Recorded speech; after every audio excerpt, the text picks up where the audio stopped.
Hey guys, welcome back to Profitable Property Management. This episode is with Benton Cotter, a 5-time repeat property management entrepreneur. He's grown a number of businesses. RentVest is one great example where he took it from 0 to around 4,000 units over 3 years. Some pretty fantastic growth, a lot of insights, talking about his tech background, how he leverages technology to get 80-20 maximal value, the practical approach that he applied to actually gain both through organic and paid acquisition campaigns. There's a lot to cover here. I think you're going to like it. Check it out.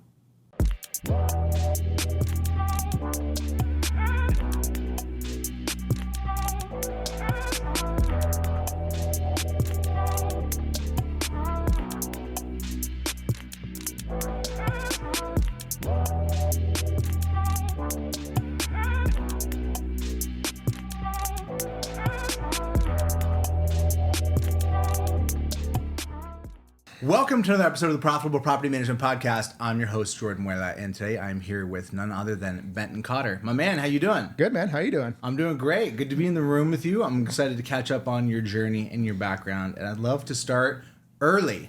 Oh, okay. I'd love to hear about the disposition, the experiences that got you into the game, that got you into entrepreneurship in the first place. Oh, man, the question, huh? Yeah. Well, I purposely went into property management. No, I didn't. No one ever purposely goes into property management. So, getting in the game. So, actually, my background is I was going to school for computer programming.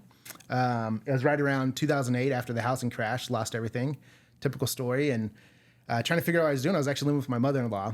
And across the street, living with his in-laws, was another guy that was starting a property management business. And he's like, hey, can you help me out with a little bit of the technical stuff? And so when we started the company, I kind of helped with a little bit of the technical stuff. And then about a year into it, he's like, hey, why don't you just come on full time? Because I really want to go more forward with this tech and kind of change a little bit of the industry. And he's like, why don't you just do the tech portion of it and kind of take over accounting? I was like, sure, whatever. I'm still going to school. Let's do it type thing. Let's join up. Let's do it.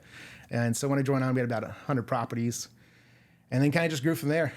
And about 5 or 6 years later, sitting around 1,500 properties and kind of overseeing their technology, accounting, and operations. And so, that's how we started, So just kind of a friend, 2 people living with their in-laws across the street, basically, starting a company. And so pretty early in your, really, yeah. This was like the thing that your first professional experience. Pretty much, it was GoDaddy was like my forte into like corporate role. And I did real estate before that. I was young. My dad's been a broker forever, and so I had my license when I was 18. My first rental when I was 18, and kind of knew the industry. Awesome. Of real estate, and so I was a realtor, not really working, like all realtors in 2009, and then just doing the thing and going to school. So yeah, it was kind of like my real first big leap. GoDaddy was easy, just tech job, and so kind of like a little small peon worker, and then this is my first forte actually doing a business entrepreneurial. So am I hearing a 6-year run going from 100 to 1,500? Yeah, it's about 5 to 6, and so it was kind of the golden era, right? Because we were the first to really kind of do paid ads in our area, and so it was pretty easy to grow. And we had a great sales person that was really bought in, kind of like a partner in the company, and so it was just like leads were just flowing, and he was just knocking out deals, and just trying to keep up with the technology and processes. But man, back in the day, no one was doing paid ads, so it was like $20 a lead, so it was $100 a conversion. So luckily, Taylor, who was the owner of OnQ, he was like, well, if I put $100 in, I get $1,000 for revenue a year. Let's put $200 in. He just kept upping the marketing, and so we were spending tons of money on marketing, but getting the return. So he found that diminished return, and everybody else was like, is this real? Like, I don't know, like, is this going to fade? Because it was crazy that paid ads were working so well, and then eventually people caught on. But yeah, so that kind of was kind of an explosion, my introduction. We thought it was kind of normal, to be honest. Like, this is growth, Wow. All right, we didn't know we're kind of a little bit different in that market until you finally talk to other people and realize, oh, okay, you're struggling to grow, and we didn't want to let out of the bag that paid ads is working. I was like, oh, sorry you're not growing so much. We'll talk to you later. We're going to go put some more money in paid ads. So that totally lines up with my same experience in that same area, where fundamentally there was a lack of awareness of the opportunity that paid represented. And there was a small number of people that went in early, hard, and got the metaphor of, if I put $1 in and $2 comes out, I might as well keep putting more dollars in the machine. Yeah. Doesn't last forever, but a great opportunity for those that were able to really take advantage of it in the time. At the end of that run, at the end of that 5 or 6 year run, what was next?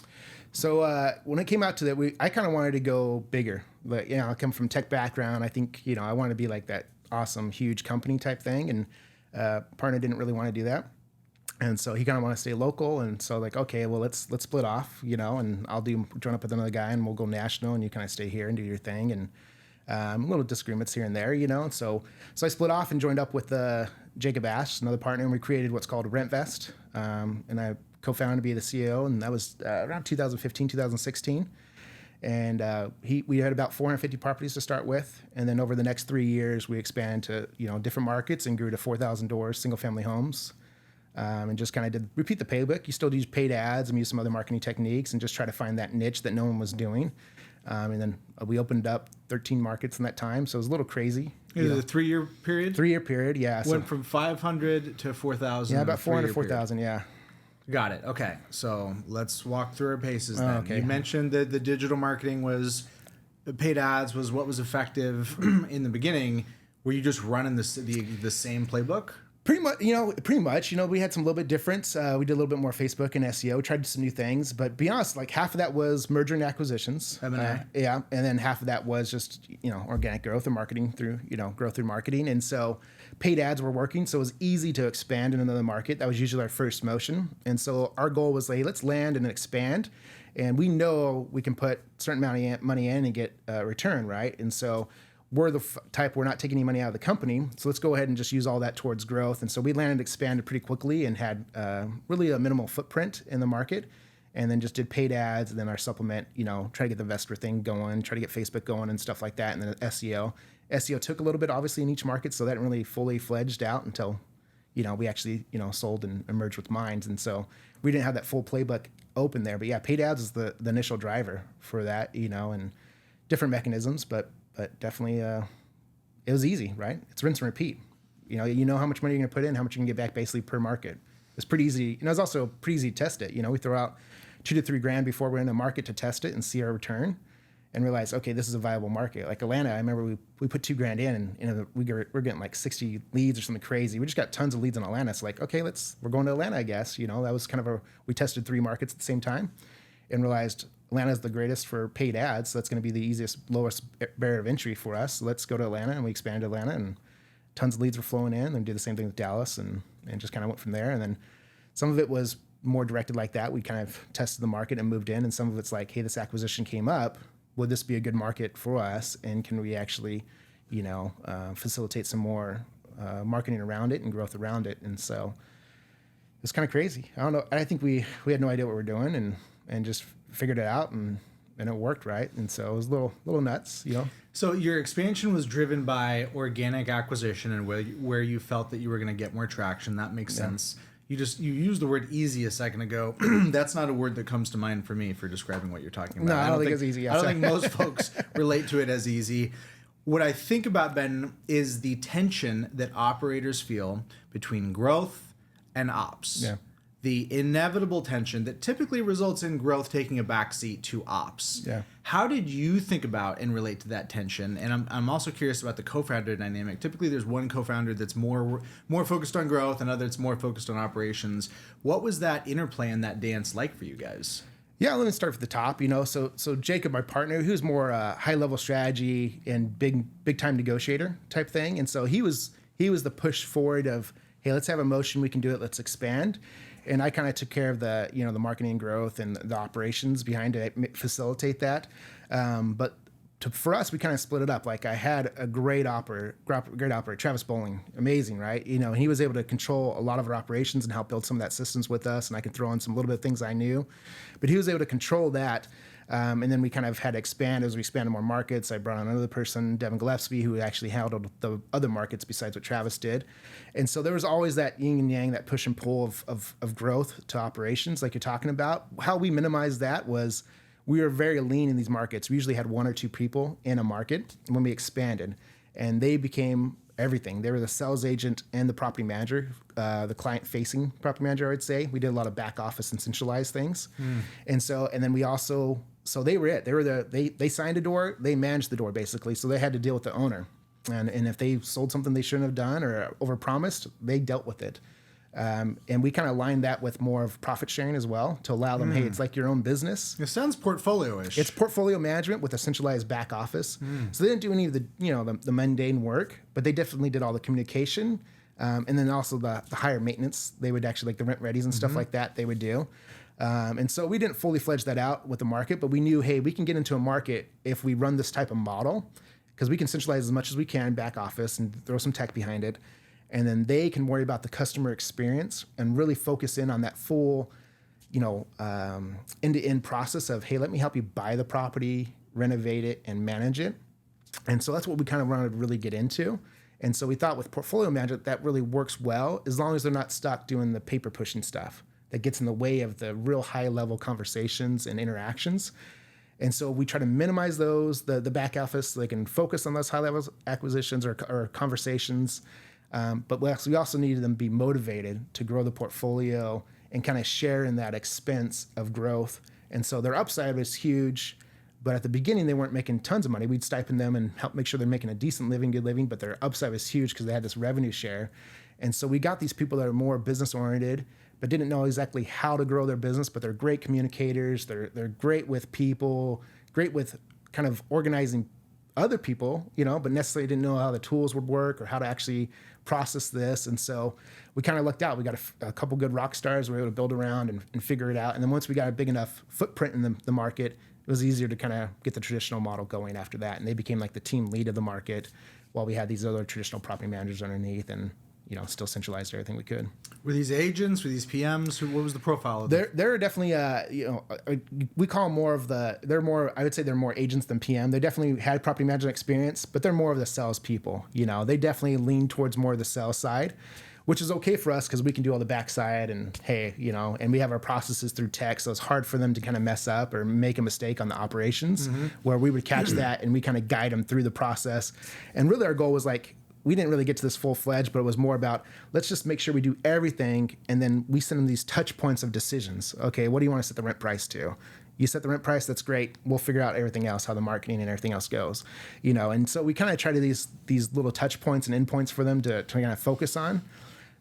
Wasn't fully fledged there. They were still doing like inspections and some low-level tasks that we didn't really want them to be doing, but we didn't have necessarily a partner in that space to go and do inspections for us at the time. Now there's definitely great vendors for that, and then once we got enough density, it was easier to hire an inspector that did a lot of the pictures and inspections and other stuff. So we were able to take more off of them as we got along and more density we got. But our goal was, if we're going to expand in all these markets, we need low overhead. And because we're just cash flowing, this business was based on cash flow. There was no money invested into it. It was all cash flow. So me and my partner never invested in anything. We put everything back in the money. Everything that came back to the business. But other than that, we had a cash flow, make sure we expand with our cash flow. So we had to keep the expenses down. And I think, in a year we expanded to 7 markets, and it was kind of marketing. We're paying $5,000 to $10,000 in each market for marketing itself. So we knew our marketing expenses were always going to be higher than our labor expenses, because we wanted to make density as fast as we could. One for us, but also for the portfolio manager to start making more of that revenue share. So you said $5,000 to $10,000 in monthly spend? Yeah, marketing. Yeah, we definitely, depends on the market. Atlanta was $5,000 and you got tons of leads. Dallas was a little bit more expensive. Reno was for some reason super cheap. It just depends on the market, the competition and how expensive those ads were.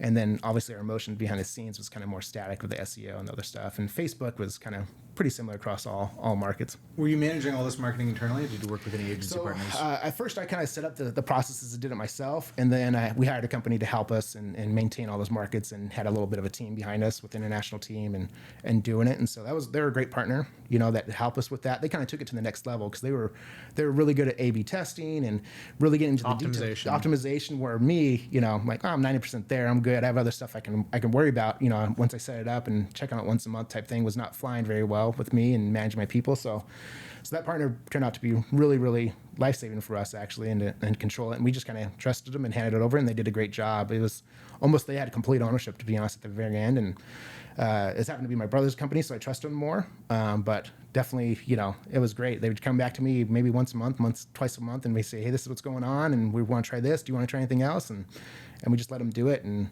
it worked out really well. It was kind of a symbiotic relationship that worked well. What did you learn about centralization in this first iteration? The idea of centralization would be It ranges from we're going to do everything in the back office. Yeah.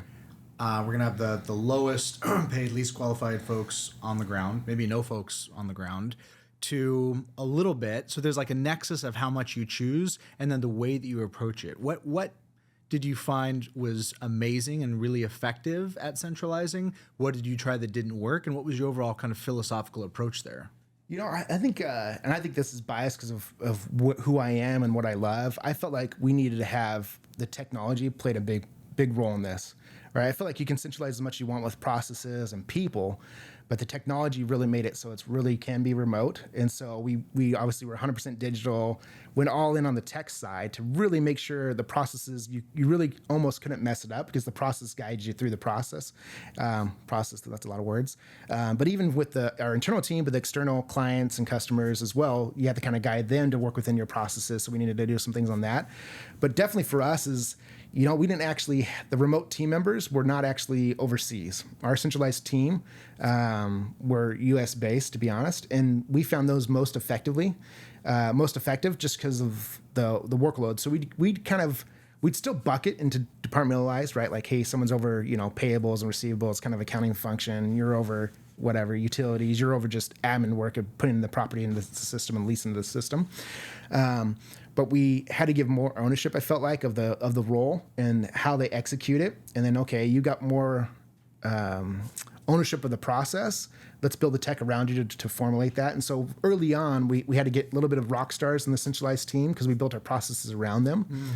But I felt like they bought in a lot easier because they were part of the creation of this tech, and to help them and what do you want on this? What do you want to do right here? What do you want this button to do?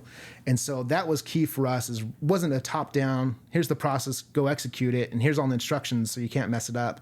It was more, they were a little bit more critical thinking. They thought outside the box. And so that, I think, really propelled us to be more effective with our centralized team, and then eventually, you know, remote team members where you can do a little bit more outside the box, a little bit, or outside of the U.S. when I feel like you have a little bit more standardized process and vetted process.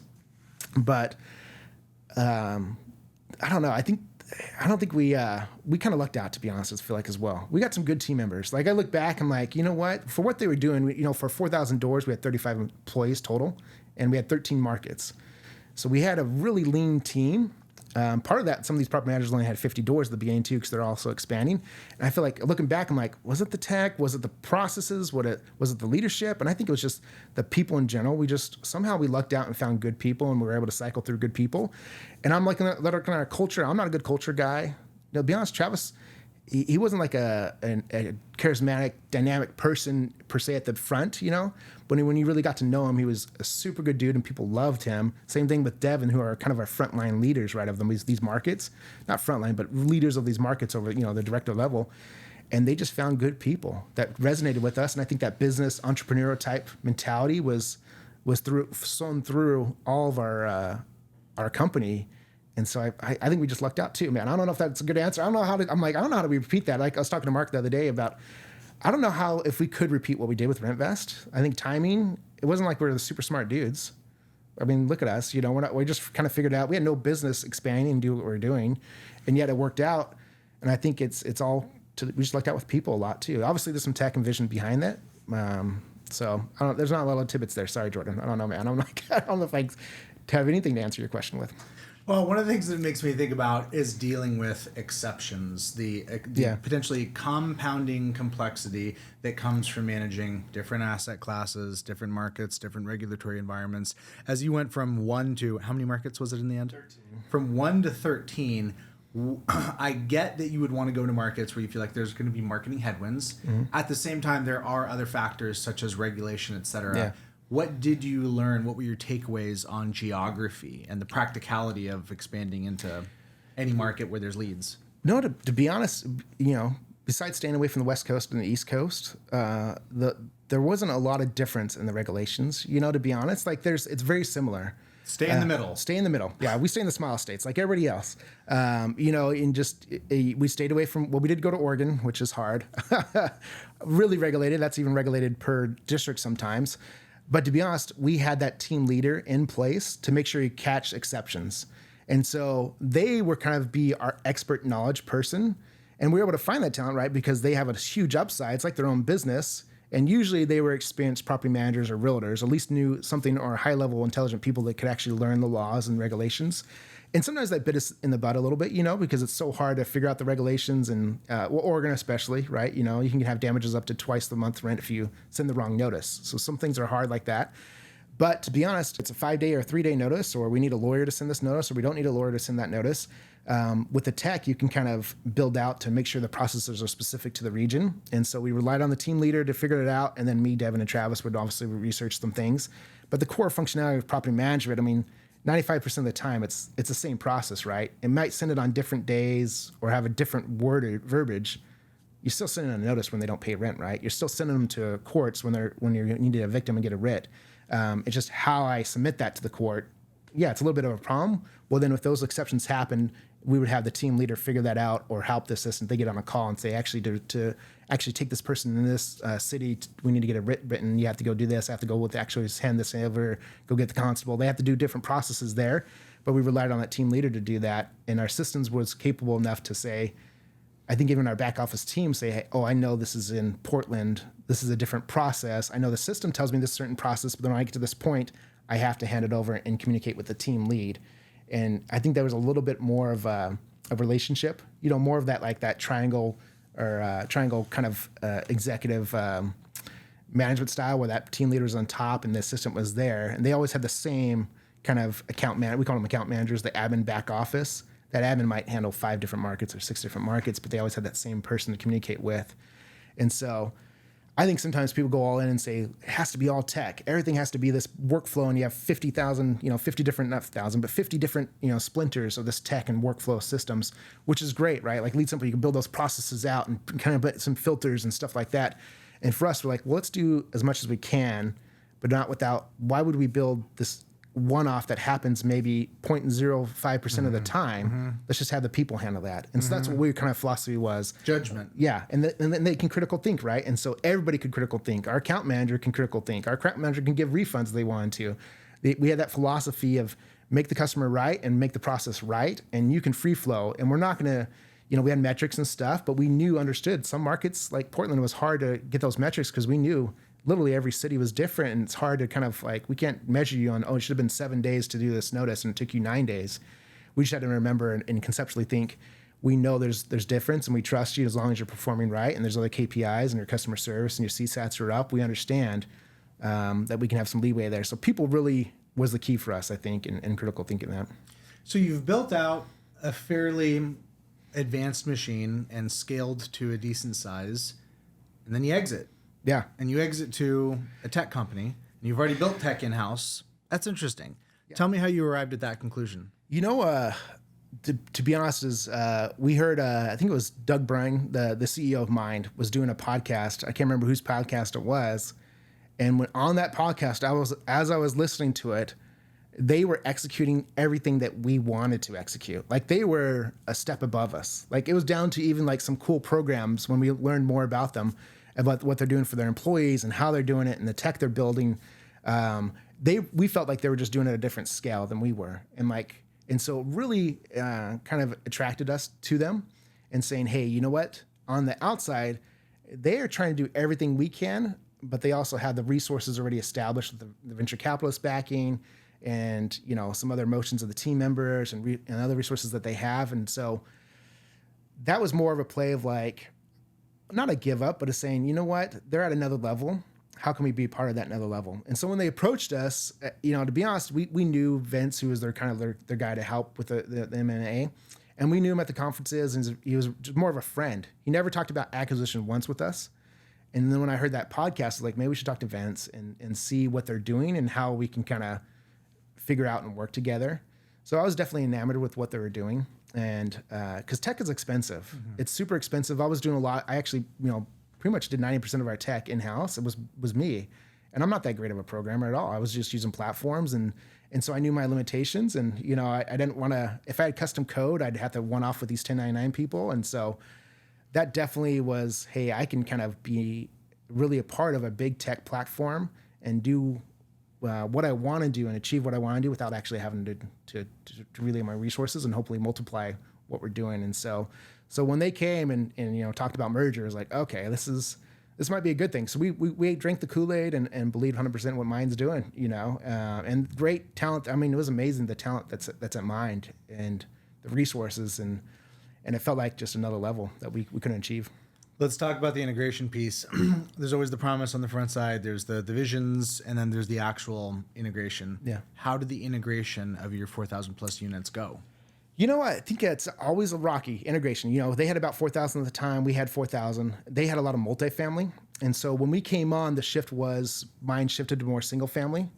And so the platform was kind of built for more multifamily. And so we had a lot of changes that we needed to be able to felt like we're up to par. But what was great about them was, so we had a game plan. Hey, we kind of together, collectively, we can choose when we're going to integrate our markets and do that. So we kind of started integrating markets slowly. We did Arizona first, which is our primary market. And I think that was like 8 months after we actually merged with Mine, or, we call it merged, it was sold. And so it took a little bit of time, but definitely one thing that really held it together is they had one key employee, Ian, who actually ran the integrations and super detailed. And so they had a whole team, right? Ian led, I don't know, it was probably like 15 people came down to our Arizona office and helped us with the integration. And then we obviously had tech people in charge of the program. I met with the program managers, I met with the VP of tech and the CTO. And so we were able to kind of customize before we actually got to the point of integration. So tech piece is one. That had to be, hey, we had to make sure we maintain this customer experience for our clients was our goal. And so once we met that, the next piece was integrating the team into the processes and figuring that out. And luckily, we had such a great team that our team integrated everywhere. And there are a lot of people are still there and actually have been promoted and running a lot of departments.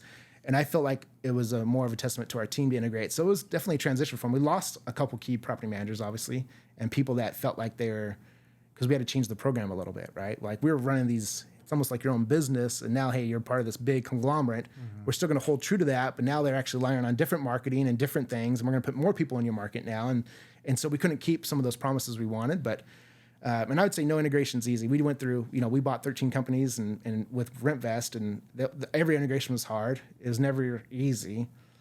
Mine, I felt, was a little different for me because also I was able to get a little bit more of a influential position, I guess. Like I met my needs, right? I was able to help with the tech, and I still ran operations. I was still around property management and maintenance.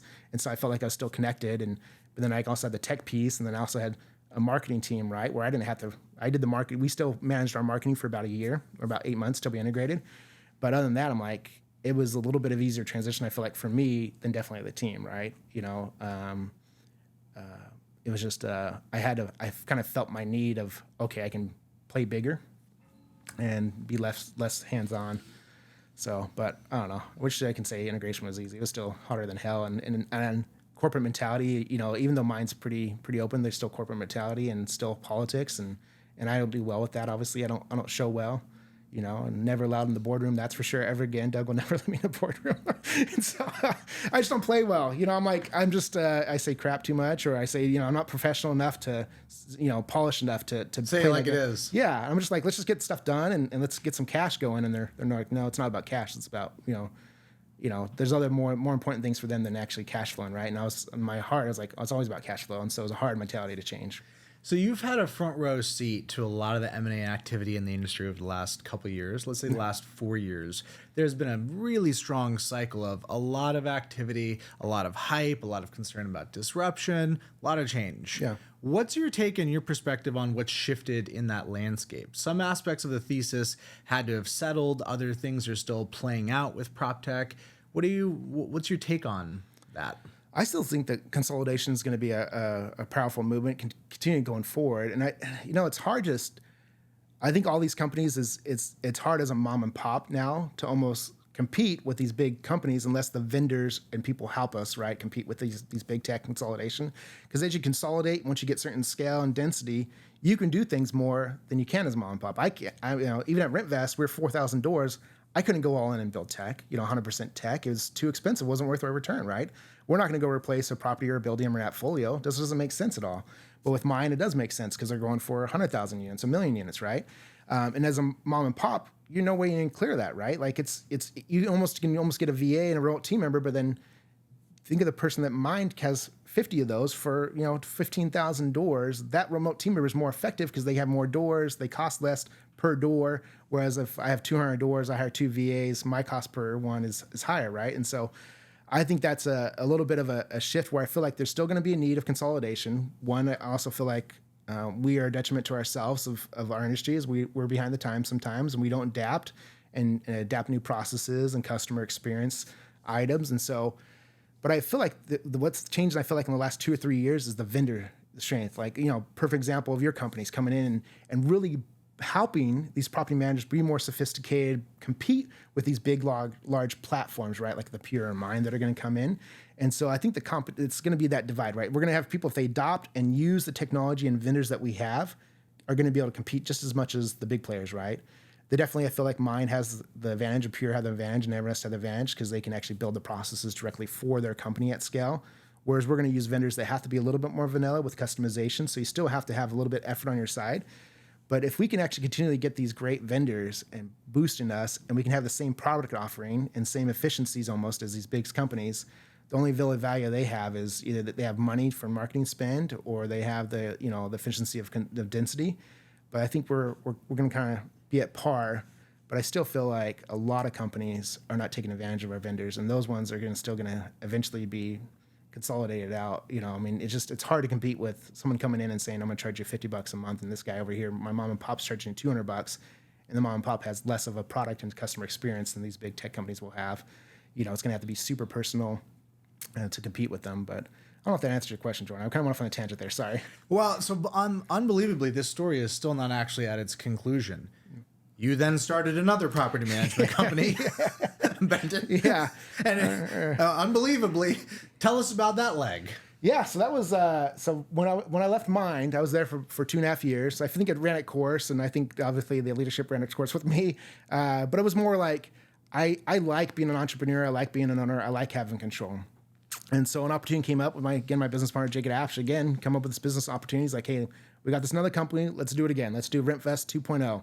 And let's go down and do it. And so we jumped in and said, let's do it. And so we bought a company in Southern Arizona and started it up again. And then quickly realized there's a lot of work, apparently. To start at the beginning again was just kind of eye-opening of like, I don't know if my heart was in it. I don't think Jacob's heart was in it as well. The fourth time? Yeah. We wanted it to be at 4,000 doors already, right? Like, when are we going to get there? When are we going to get there?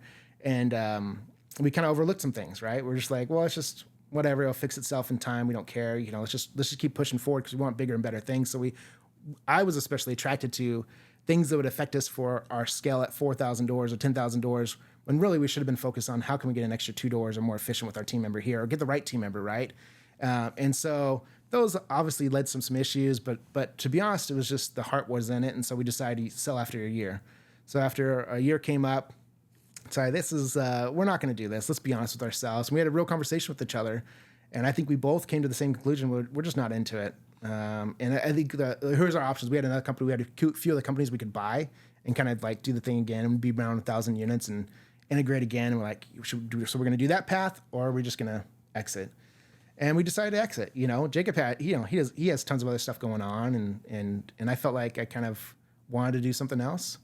And so we decided to sell. Got EverNest came knocking again, and not knocking again, but EverNest, good friends with Matthew. And so we decided, hey, let's make sure, one is we don't need to necessarily have the highest profit or return on this one. We definitely made money, but it was more about, let's get the right people. We owe it to the team members to get to the right person that we think is going to be the most successful for them. We thought EverNest would be the most successful for them. And we love those guys and understood their culture. And so that's where it came about to it. So it was definitely a good experience for us and made some money. Just simple efficiency gains and some revenue adds with some great vendors. How big was that portfolio when you bought it, and how big when you sold it? So we lost about, so when we bought it, it was about 350, and it went down to about 300, or right around there. And we lost in the first 60 days. Definitely, it was an older portfolio, and so we knew we were going to have some churn right away.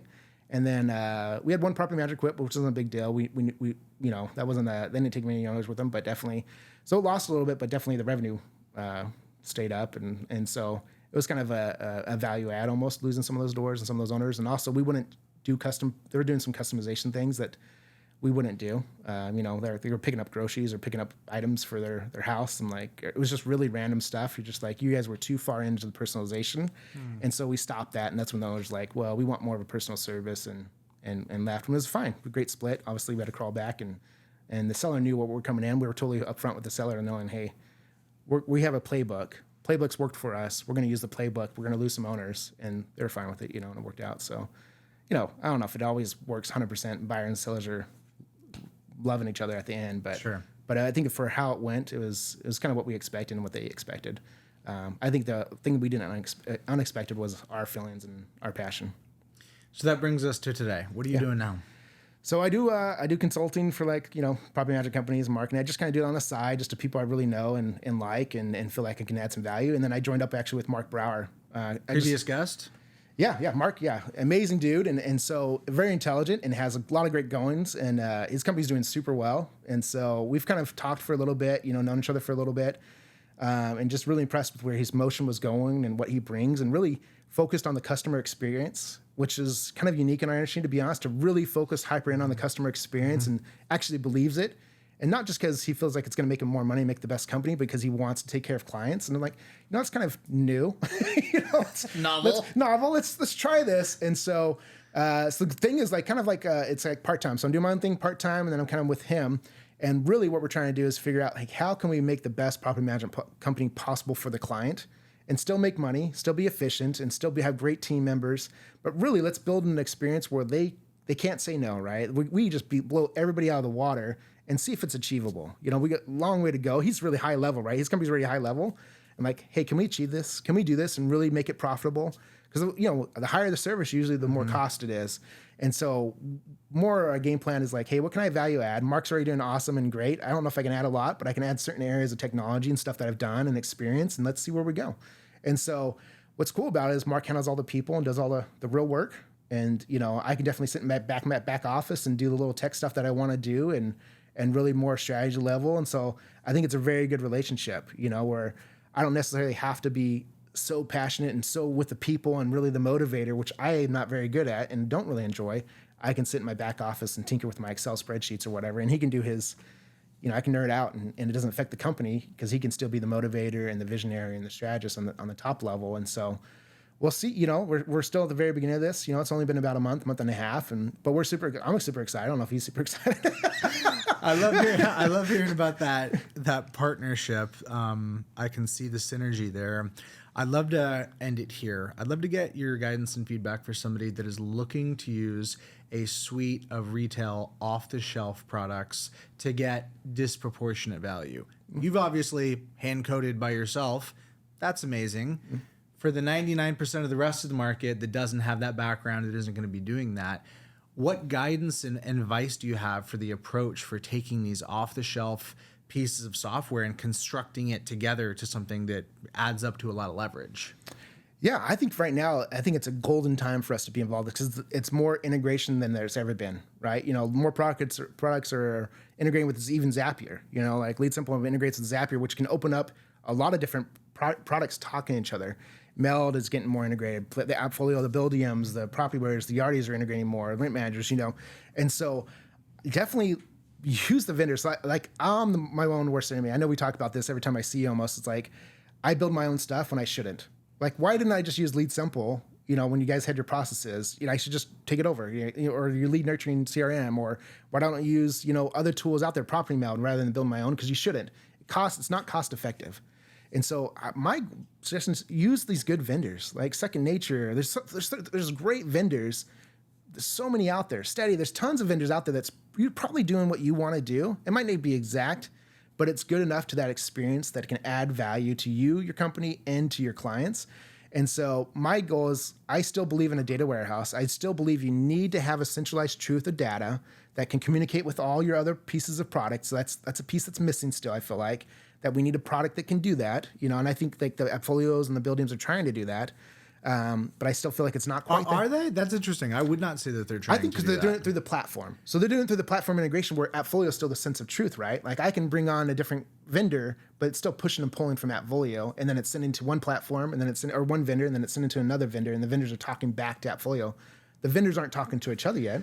Well, they're not talking something central. So when you say a data platform, are you talking like ETL, something that is fundamentally separate from any system of engagement that you use? I think so. Because I feel like they need something that can communicate with all, right, and make it easier. And you want the data integrity.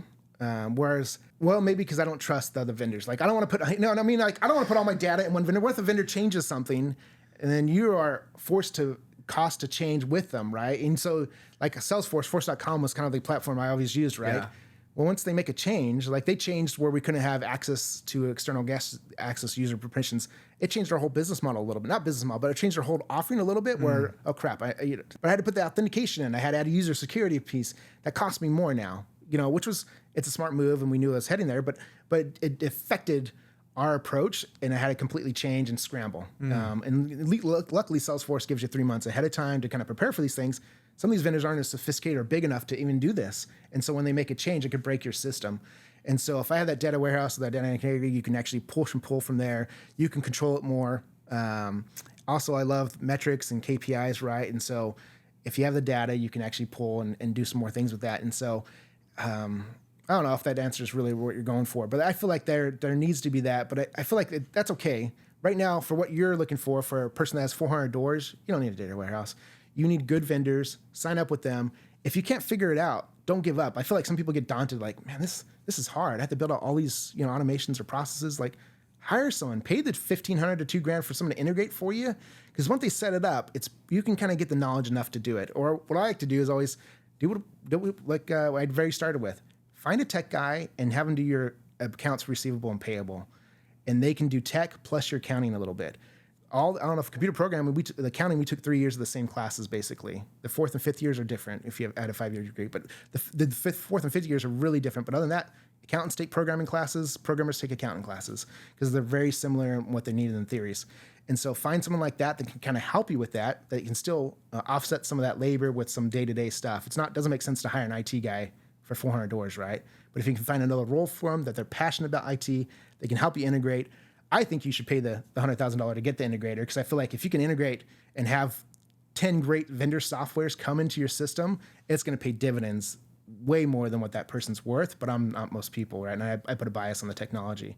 But I don't know, it blows my mind when you go to somebody and you're like, they're working off Excel spreadsheets or they're working off like MailChimp for their CRM or something. You're just like, how do you know? Like, do you not know? Like, it's relatively cheap, usually $1 or $2 for a property to have some of these softwares, and you're not utilizing it. And it would change your business, and it would change your processes and change how your mentality is, and up your game where you can compete with these big mom and pops or these big platforms coming in. And, that's what the question I always say, well, how can I compete with this Mind? I'm like, use the vendors. Use that's what Mind is building. They're taking what the vendors have done and doing it within the internal system and building it to customization to them, but they're using what's been built already. They're not coming up with this on their own. So. I hear the passion coming through. Yeah, sorry. I think that's a great place to end it. Appreciate you coming on. Excited to stay tuned into your career and where you're headed next. I know it'll be something lively. I appreciate it, George. Thanks for having me, man. That's it for this episode. Hope you enjoyed it. You can check out other episodes along the way. If you're watching this on YouTube, appreciate a subscribe. Any comments, I'm always here to engage. If you're listening on an audio platform, would really appreciate a review. It's a great way to help other people find out about the show.